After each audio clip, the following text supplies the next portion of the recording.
नमस्कार, आप देख रहे हैं न्यूज 18। मैं हूं आपके साथ मेनका चौधरी। रात के 9:30 बज गए हैं और अब वक्त है कुछ खास खबरों का, जिसमें सबसे पहले बात होगी सीमा हैदर की। सीमा हैदर कानून के शिकंजे में है, लेकिन इसी बीच उस पर ऑफर की बारिश भी हो रही है। फिल्म में काम करने की पेशकश के बाद अब उसे चुनाव लड़ने का भी ऑफर मिल रहा है।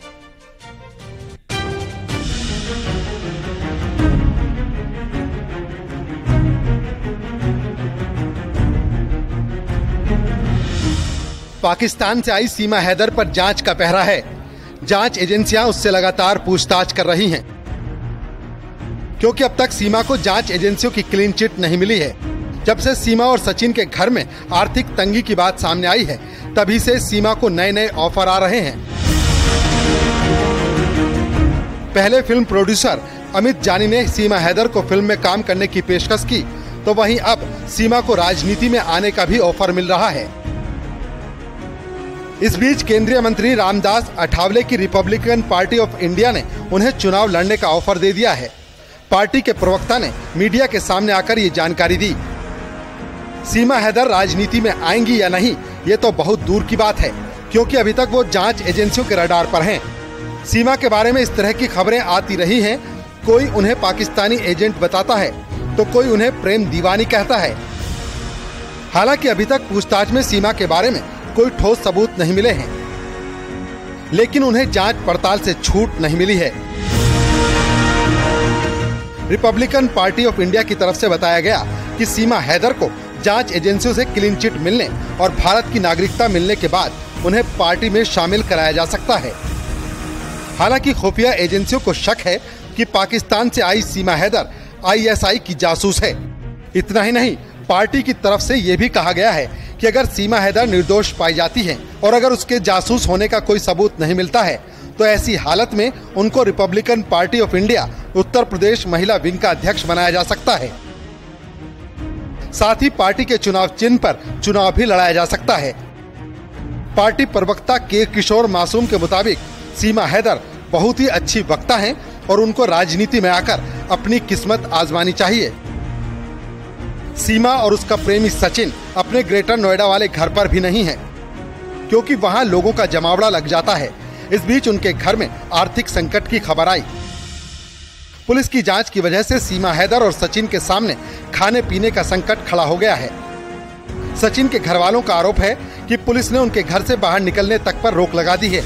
कहा जा रहा है कि 1 महीने से ज्यादा हो चुका है।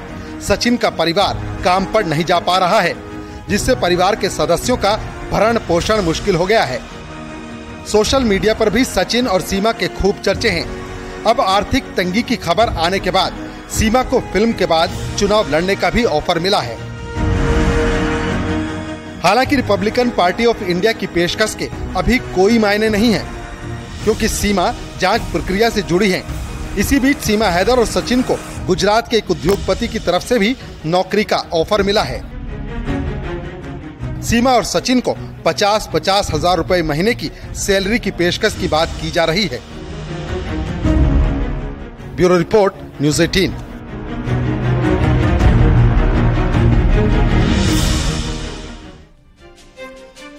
और सीमा को मिला है बॉलीवुड की फिल्म में रॉ एजेंट की भूमिका निभाने का ऑफर। बॉलीवुड की ऐसी कई फिल्में हैं जो जासूसी पर आधारित हैं और जिनमें हीरो और हीरोइन रॉ एजेंट की भूमिका में दिखाई देते हैं। अब सीमा को भी कुछ ऐसा ही ऑफर मिला है।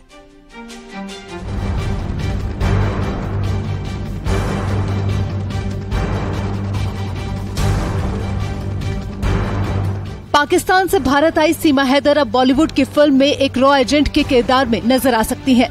बुधवार को अमित जानी सीमा हैदर और उसके पति सचिन से मिले हैं। फिल्म डायरेक्टर जयंत सिन्हा और भारत सिंह ने सीमा हैदर का ऑडिशन लिया। अमित जानी उदयपुर में दर्जी कन्हैया लाल साहू की हत्या पर ए टेलर मर्डर स्टोरी के नाम से फिल्म बना रहे हैं। जानी जी ने ऑफर दी है मुझे, तो वो मैं एक्सेप्ट करूंगी, पर पहले क्लीन चिट आ जाए उसके बाद। जी सर।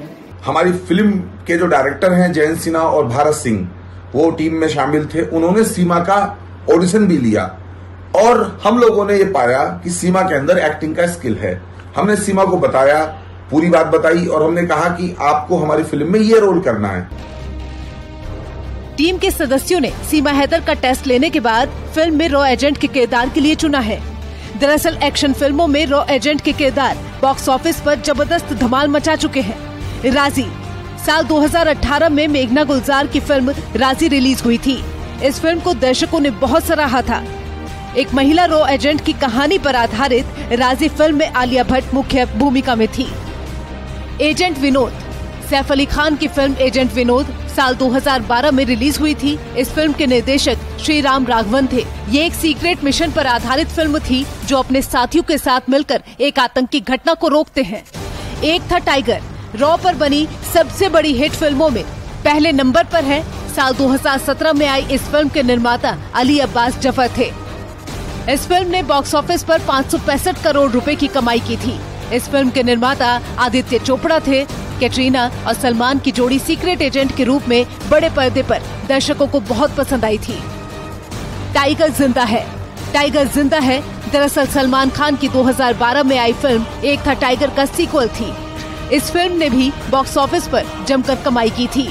इस फिल्म ने 325 करोड़ से ज्यादा की कमाई की थी। इस फिल्म में भी रॉ एजेंट की भूमिका को सराहा गया था। मद्रास कैफे पूर्व प्रधानमंत्री राजीव गांधी की हत्या पर आधारित इस फिल्म का निर्देशन शुजित सरकार ने किया था। ये फिल्म साल 2013 में रिलीज हुई थी। मद्रास कैफे में जॉन अब्राहम एक सीक्रेट एजेंट की भूमिका में थे। Hero the love story of A spy इस फिल्म में सनी देओल एक रॉ एजेंट के किरदार में थे जिन्हें पाकिस्तान की एक लड़की से प्यार हो जाता है। फिल्म सुपरहिट साबित हुई थी। यानी कि बॉक्स ऑफिस पर ऐसी कई फिल्में सुपरहिट साबित हुई हैं जो जासूसी या फिर रॉ एजेंट्स की जिंदगी को दर्शाती हैं। अब देखना ये है कि अगर सीमा हैदर फिल्म में रॉ एजेंट बनती है तो फिल्म को कितनी सफलता दिला पाती है। Bureau report news 18।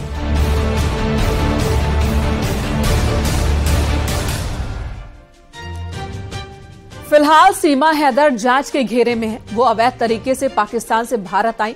जांच एजेंसियां अपना काम कर रही हैं। इस बीच फिल्मों में काम करने को लेकर उनके पास ऑफर आ रहा है। अब सीमा फिल्मों को एक्सेप्ट करती हैं, काम करती हैं, नहीं करती हैं, अब ये तमाम सवाल हैं। लेकिन इसी बीच उत्तराखंड में कई गाने बन रहे हैं। जी हां, कुमाऊनी गाने बनाए जा रहे हैं सीमा हैदर को लेकर के। और ये गाने उधर अंजू पर पाकिस्तान की कृपा दृष्टि बनी हुई है। उसे एक बार फिर नए नए तोहफे मिले हैं। उसके भारत लौटने की संभावना भी कम ही अब दिखाई दे रही है। देखिए ये रिपोर्ट।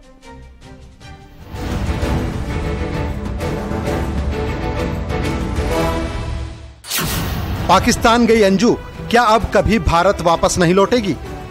क्योंकि जिस तरह से उस पर तोहफों की बारिश हो रही है और जिस तरह से उसके रोज नए वीडियो सामने आ रहे हैं, वो तो कुछ ऐसा ही इशारा कर रहे हैं। वो पाकिस्तान के रंग में ढलती हुई दिखाई दे रही है।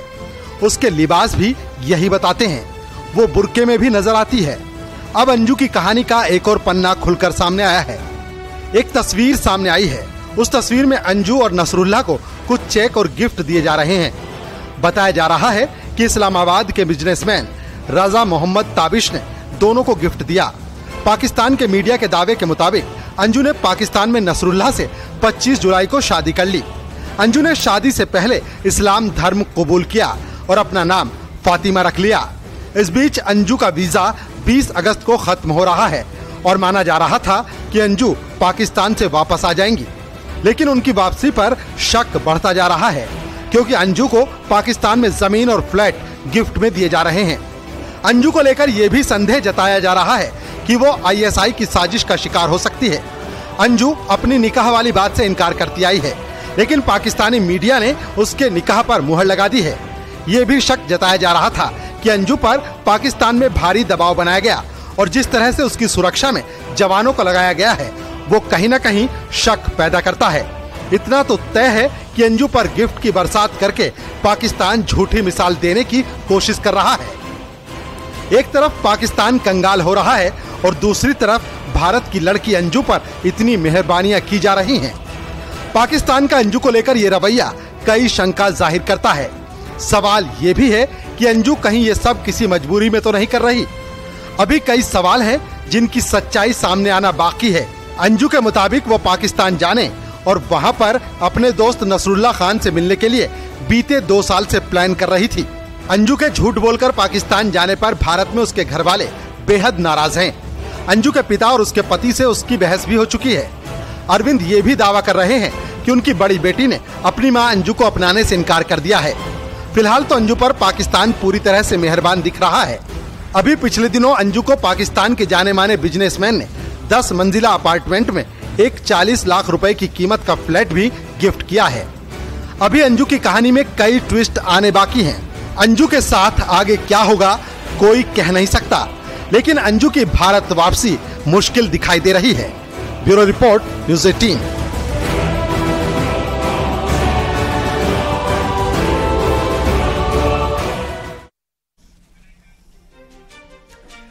देश में जाति आधारित जनगणना की मांग को लेकर विपक्ष लगातार मुखर है। आखिर विपक्ष जातिगत जनगणना क्यों चाहता है?